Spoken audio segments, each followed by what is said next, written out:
You walk into a party, your phone buzzes, a text. You glance at it, smile, type back. Someone across the room waves, mouths something, walks over. You feel your shoulders tense. The conversation starts. You nod, you smile. But inside, your brain is screaming. This person wants an answer now, right now, and you need time.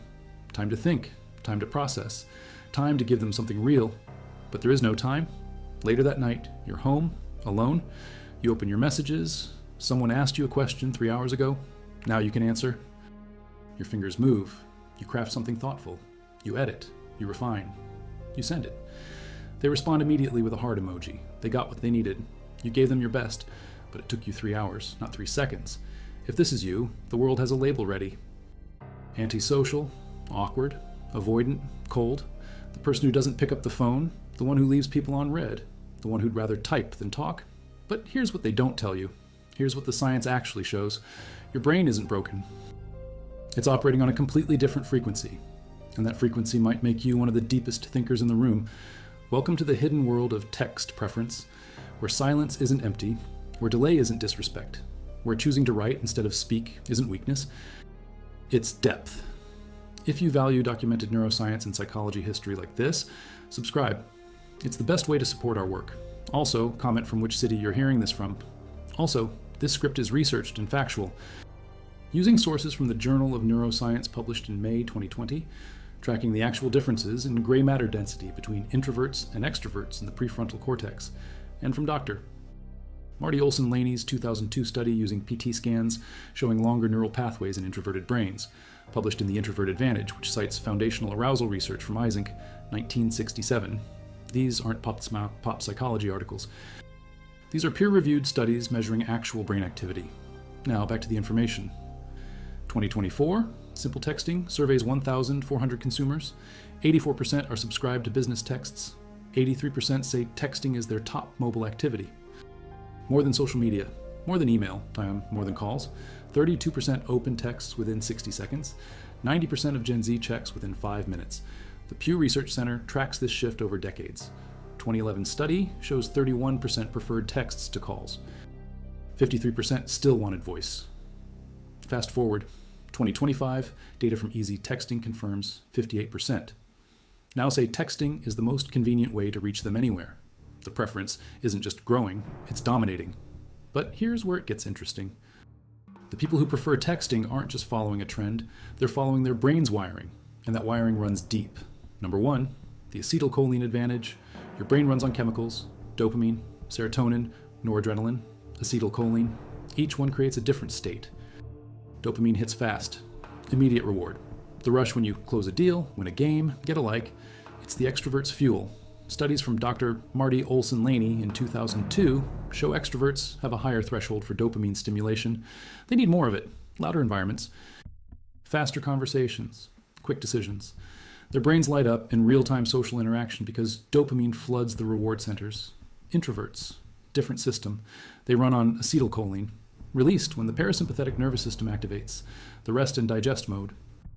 This neurotransmitter doesn't give you a jolt, it gives you depth. It engages your ability to think deeply, reflect, focus intensely on one thing for extended periods. When you sit down to write a text instead of making a call, you're activating acetylcholine pathways. Your brain rewards you for going inward, not outward.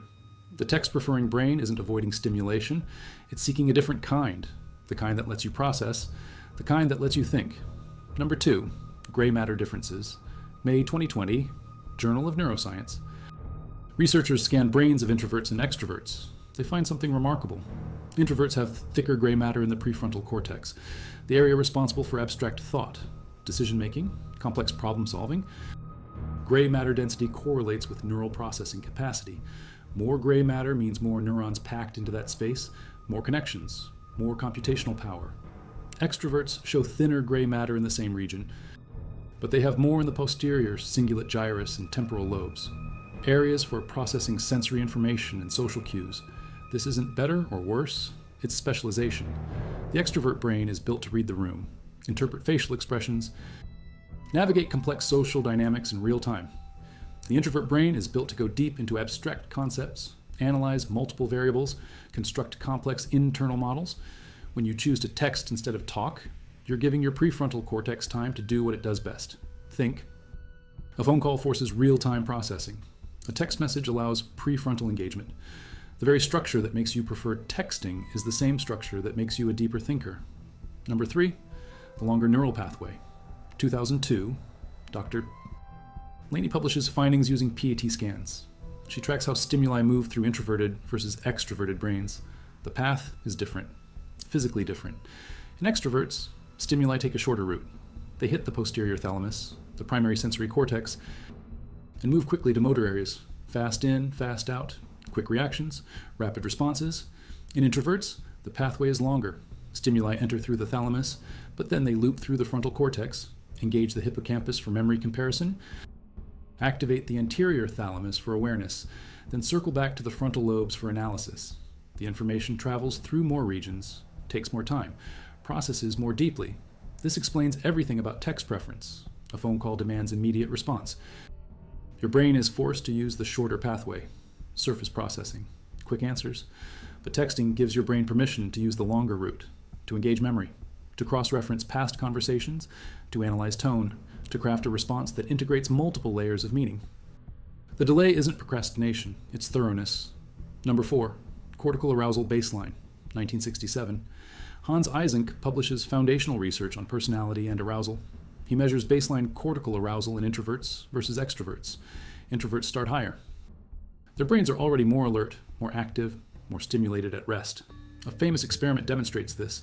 Researchers put lemon juice on the tongues of introverts and extroverts. Same amount. Introverts salivate significantly more. Their nervous systems are more reactive to stimuli. What does this mean for communication preference? An extrovert needs external stimulation to reach optimal arousal. Conversation, noise, movement. Their baseline is lower, so they seek input to get energized. An introvert is already near optimal arousal. Additional stimulation pushes them into overstimulation. A loud party, a rapid-fire phone conversation, too much input, the system overloads. Texting solves this problem. You control the input. You read a message when you're ready. You respond when your arousal level is optimal. You're not fighting against your nervous system's natural set point. You're working with it. And when you work with your biology instead of against it, you think better. Number 5, deep processing versus shallow processing. 1972. Craig and Lockhart published their levels of processing framework. It changes how we understand memory and cognition.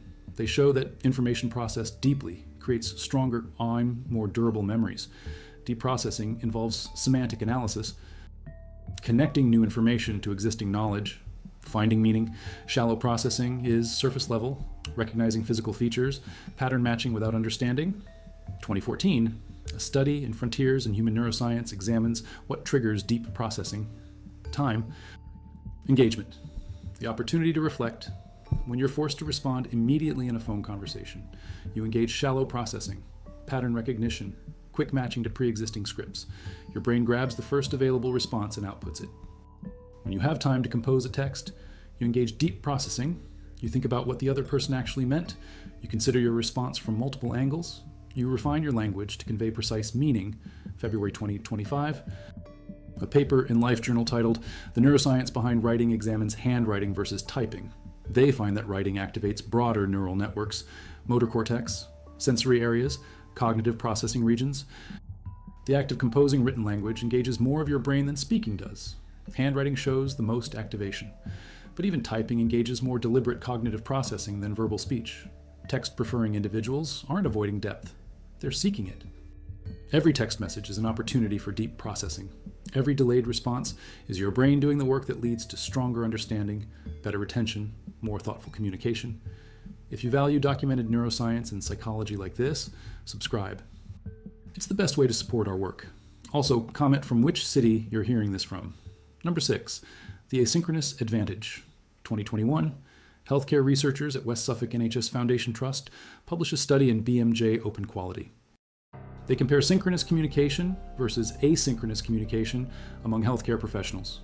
Phone calls versus secure messaging. The synchronous group shows higher cognitive workload, more burnout, increased user dissatisfaction. The asynchronous group reports lower stress, better efficiency, higher satisfaction. Why? Synchronous communication creates what researchers call disrupted thought processes. You're in the middle of complex analysis. The phone rings. You have to context switch, Your working memory dumps what it was holding. You engage with the caller. When you hang up, it takes an average of 25 minutes to return to your original task. That's from a University of California Irvine study. 25 minutes of lost productivity per interruption. Asynchronous communication eliminates this problem. You finish your thought, then you check the message, then you respond. Your cognitive flow remains intact, but there's more. A 2022 study published in Computers and Human Behavior examines quality of responses. Participants receive complex questions. Half must answer immediately in a phone call. Half can respond via text message. The text group produces significantly higher quality responses. More nuanced, better structured, more complete.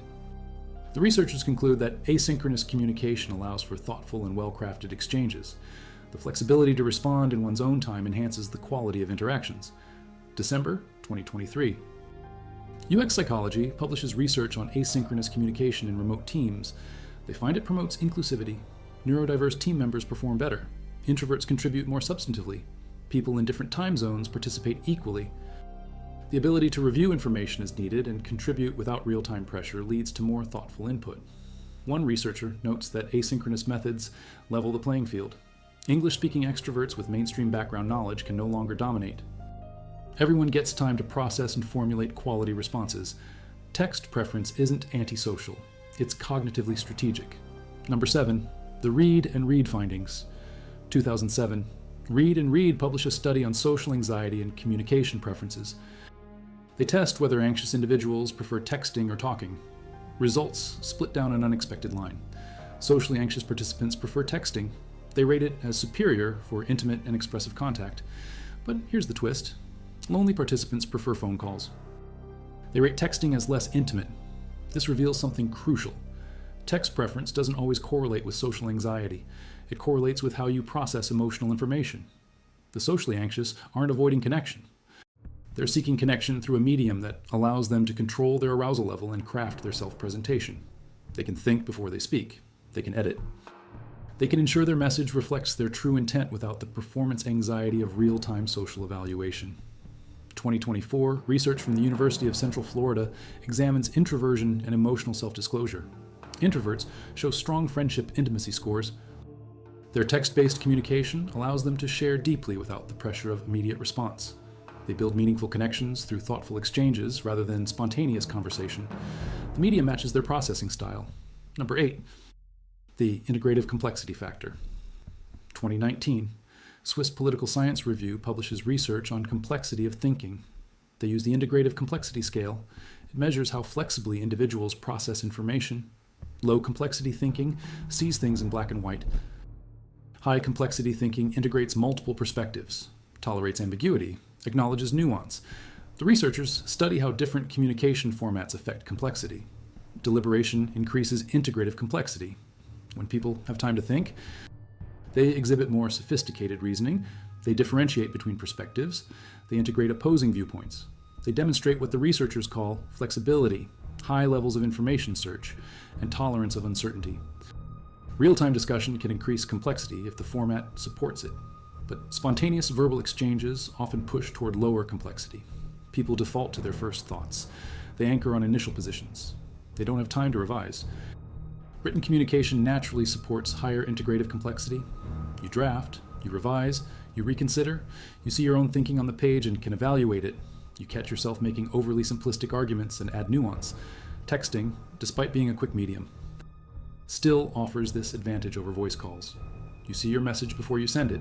You can adjust, you can add qualifiers, you can soften absolutist language, you can complexity check your own thinking. Number 9, working memory constraints. Your working memory holds about 4 to 7 items at once, that's all. When you're in a phone conversation, working memory must juggle multiple tasks simultaneously. Parse incoming audio, decode words, construct meaning, formulate response, monitor your own output, adjust for social cues, track the conversation thread. Each task consumes working memory capacity. The more you juggle, the less capacity you have for actual thinking. Text communication reduces the working memory load. You read a message, you don't have to hold it in working memory because it's still visible. You can reread it, you can process it without the pressure of simultaneous output. When you compose your response, you're not simultaneously monitoring a conversation flow. You're focused on a single task. Constructing the best possible response. This frees up cognitive resources for deeper analysis. 2024 research on cognitive load and physiological responses confirms this. When people read complex written material, their cognitive load is manageable. When they try to process the same information delivered verbally in real time, cognitive load spikes. The brain works harder to achieve less. Written asynchronous communication is cognitively efficient. It lets your working memory focus on understanding and responding, rather than juggling multiple simultaneous processes. Number 10, the self-reflection pathway. 2013 study, Personality and Individual Differences Journal. Researchers examined self-reflection as a trait. They find that people high in self-reflection show distinct cognitive patterns. They engage in more internal dialogue. They analyze their own thoughts and feelings. They construct more complex internal models of themselves and others. This trait correlates with introversion. It also correlates with text preference. Why? Self-reflection requires time and space. You can't deeply analyze your own thoughts while simultaneously engaging in rapid conversation. Real-time dialogue pulls you outward, into the social dynamic. Into reading facial expressions and managing impressions, text communication allows you to turn inward, to check your own reactions, to identify what you actually think and feel rather than what you reflexively say. When you take 3 hours to respond to a text, you're not being rude. You're being honest. You're ensuring your response reflects genuine thought rather than conditioned social response. The text-preferring brain values accuracy over speed, truth over convenience, substance over surface. These are the hallmarks of deep thinking. Number 11, the acoustic versus visual processing split. Your brain processes auditory and visual information differently. Speech processing happens in the temporal lobes, fast, automatic, evolutionarily ancient. It's designed for rapid comprehension because survival often depended on quickly interpreting vocal warnings. Reading engages different pathways. Visual cortex, language areas in the frontal and temporal regions, higher order processing zones. It's a newer skill evolutionarily. It requires more deliberate cognitive engagement. 2024 research in language and literacy reviews neuroscience findings on reading comprehension. Reading activates more extensive brain networks than listening. It requires sustained attention. It engages working memory more intensely. It allows for reprocessing. You can't replay a phone conversation, but you can reread a text. This rereading activates deeper comprehension pathways. You catch nuances you missed the first time. You integrate information more completely. Text preference correlates with a preference for visual processing and the deeper engagement it enables. Your brain doesn't just want quick information transfer. It wants the opportunity to really understand, to integrate, to remember. Written communications provides this opportunity. Spoken conversation often doesn't. Number 12, phone aversion research.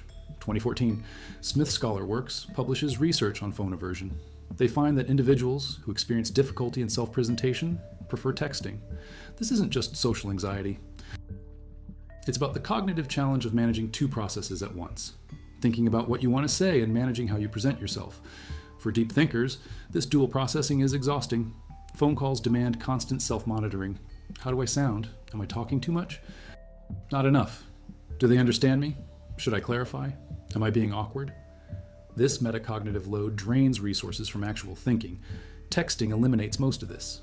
You craft your message, you review it, you adjust your presentation, then you send it. The self-presentation work happens before transmission, not during. Your cognitive resources stay focused on content, not performance. Number 13, the information integration theory. Neuroscience of language processing reveals that comprehension requires integrating information across time. When someone tells you a story verbally, your brain must hold the beginning in memory while processing the middle and anticipating the end. The longer the story, the harder this becomes. Working memory degrades.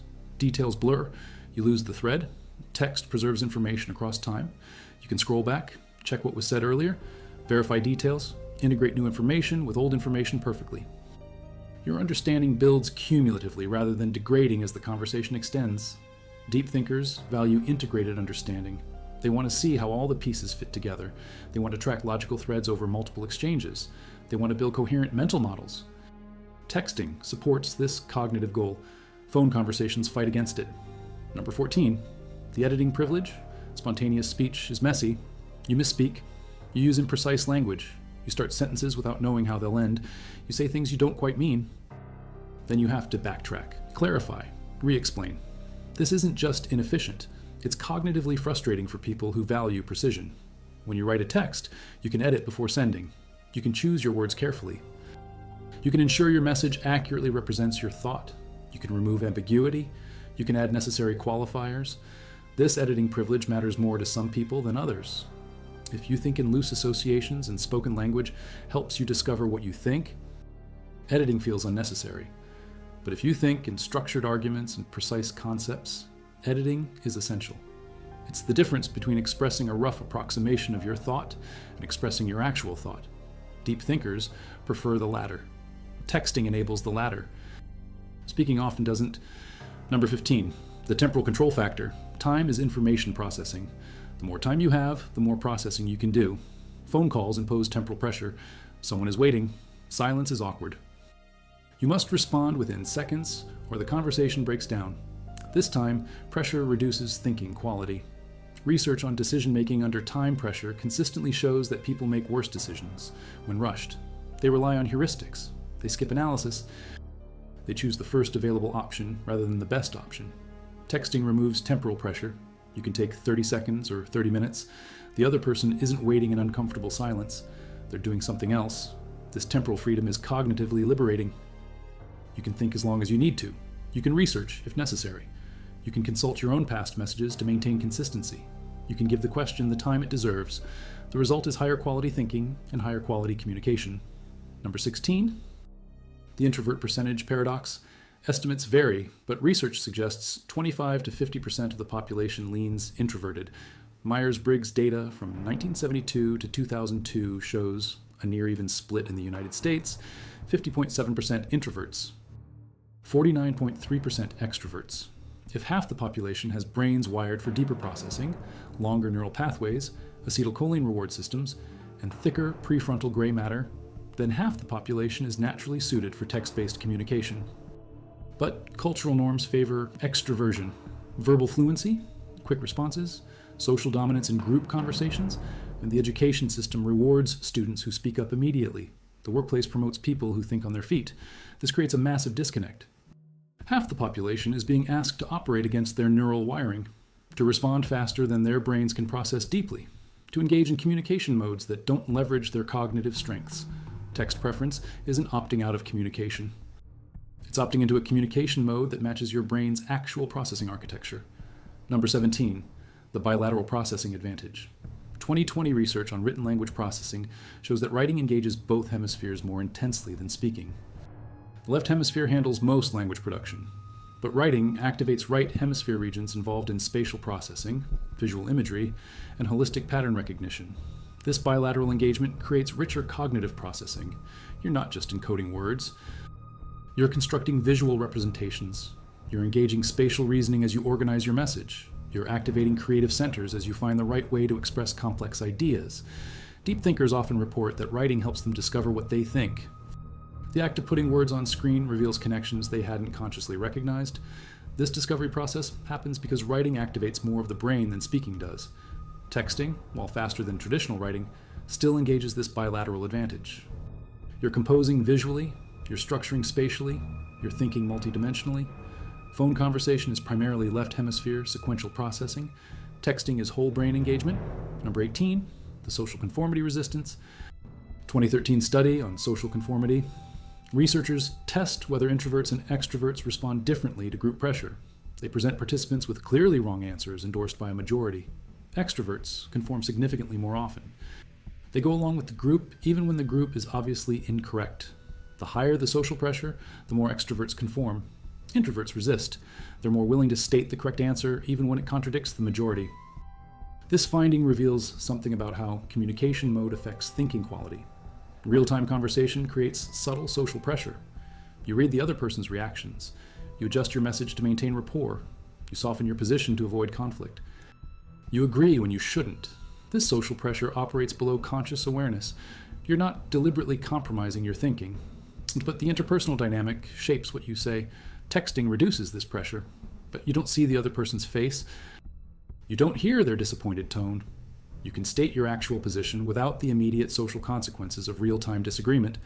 For deep thinkers who value intellectual honesty over social harmony, this protection is crucial. Number 19. The neurotransmitter sensitivity spectrum. Not everyone who prefers texting is introverted. The relationship is probabilistic, not deterministic, but there's a clear correlation. Research on dopamine sensitivity helps explain this.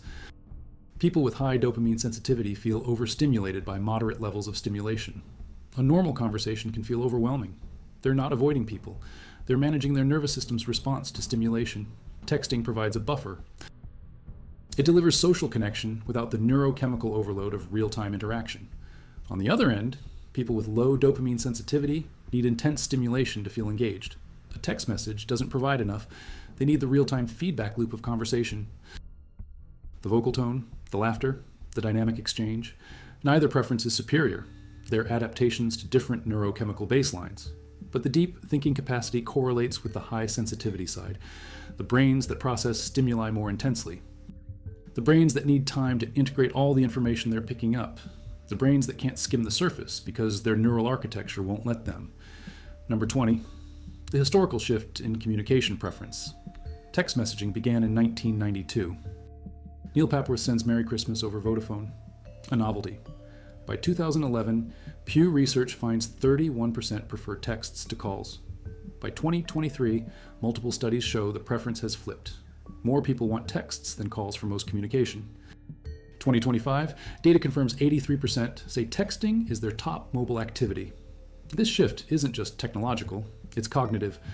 As text messaging became available, it revealed a latent preference, a preference that couldn't be expressed when the only options were face-to-face conversation or phone calls.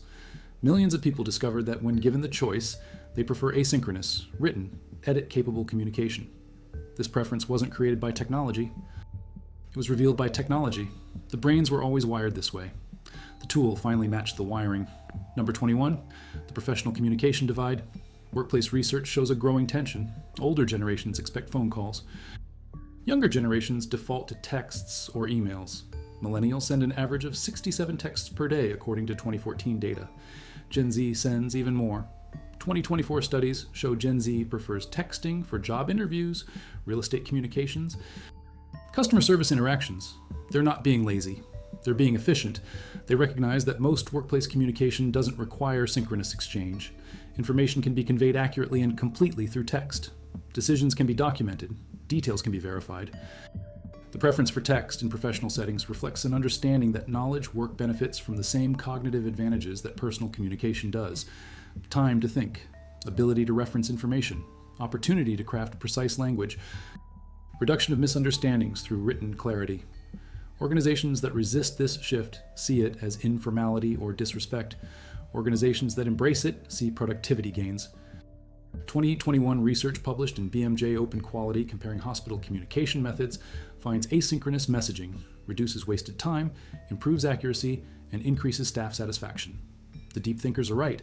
Text works better for complex information exchange. Number 22, the memory formation advantage.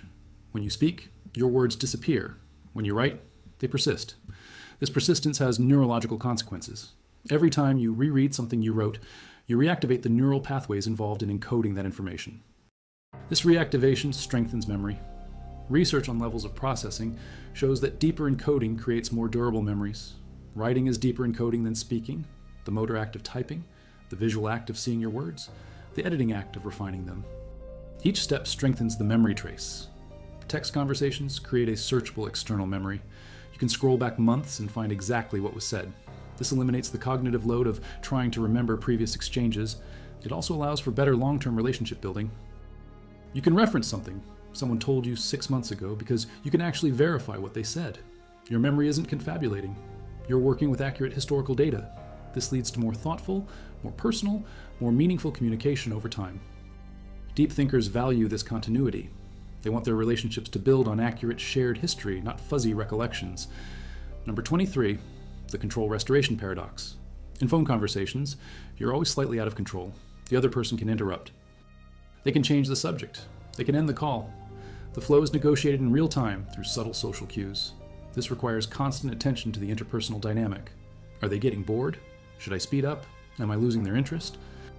This meta-conversation consumes cognitive resources. Texting returns control to you. You choose when to read, when to respond, how long to take, what to address. You can ignore a question and respond to a different part of the message. You can take a conversation in a direction you think is more productive. This control isn't about domination, it's about cognitive autonomy. the ability to manage your own processing without constant adjustment to another person's real-time reactions. Deep thinkers value this autonomy because it allows them to follow their thoughts wherever they lead without external interruption. Number 24, the stress hormone differential. Real-time social interaction triggers cortisol release in some individuals. Cortisol is the stress hormone. It prepares your body for threat response.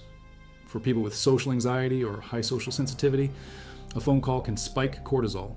This isn't irrational. Their nervous system genuinely interprets the social performance demand as threatening. Elevated cortisol impairs higher cognitive function. The prefrontal cortex, that region with all the gray matter we talked about, goes partially offline when cortisol is high. You literally can't think as clearly when you're stressed. Texting doesn't trigger the same cortisol response. There's no immediate performance pressure, no need to manage real-time social evaluation. Cortisol stays low. Prefrontal cortex stays online. Thinking remains clear. This isn't avoidance. This is strategic nervous system management to maintain peak cognitive function. Number 25, the semantic precision drive. Some people care intensely about precision. They want their words to mean exactly what they intend. No more, no less. Spoken language is imprecise. Tone carries unintended meaning. Inflection changes interpretation. Sarcasm can be misread. Earnestness can sound sarcastic. The gap between intended meaning and received meaning is large. Written language isn't perfect, but it's more precise. You choose your words carefully. You can use punctuation to clarify tone. You can employ specific vocabulary that would sound pretentious in conversation, but accurately conveys your meaning in text. For people driven by semantic precision, texting is superior communication. It reduces the noise between thought and transmission. The message that arrives is closer to the message intended. Deep thinkers often are precision-driven. They're frustrated by miscommunication. They're annoyed when people misunderstand them due to verbal ambiguity. They prefer a medium that allows them to say exactly what they mean. Texting provides this. Phone calls don't. Number 26, the creativity incubation period. Creativity research shows that ideas often emerge during incubation periods. You stop actively thinking about a problem. Your unconscious continues working. Later, the solution appears. This process requires time away from the problem. Phone conversations don't allow incubation. You must respond now. Your first thought is your only thought. Texting builds an incubation time. Someone asks you a question. You read it. You don't respond immediately. Your conscious mind moves on. Your unconscious keeps processing. Hours later, a better answer emerges. You text it. The other person gets your best thinking, not your first thinking. For creative and analytical thinkers, this incubation period is essential. It's when their best ideas form. Demanding immediate response kills the incubation process. Texting protects it. Number 27, the final reframe, October 2024. Researchers publish findings on acetylcholine pathways and cognitive reward systems. They confirm what earlier studies suggested. The brains that prefer texting aren't defective. They're optimized for a different kind of processing, deeper, more integrative, more reflective. The culture tells you that quick verbal responses indicate intelligence. The neuroscience says otherwise. The brains with longer neural pathways, thicker prefrontal gray matter, higher baseline cortical arousal, and acetylcholine reward systems are the brains built for complex analysis, abstract reasoning, and integrated understanding. You're not antisocial for preferring texts. You're not cold for taking hours to respond. You're not weak for avoiding phone calls. You're giving your brain the time and space it needs to do what it does best. Think deeply, process thoroughly, respond meaningfully.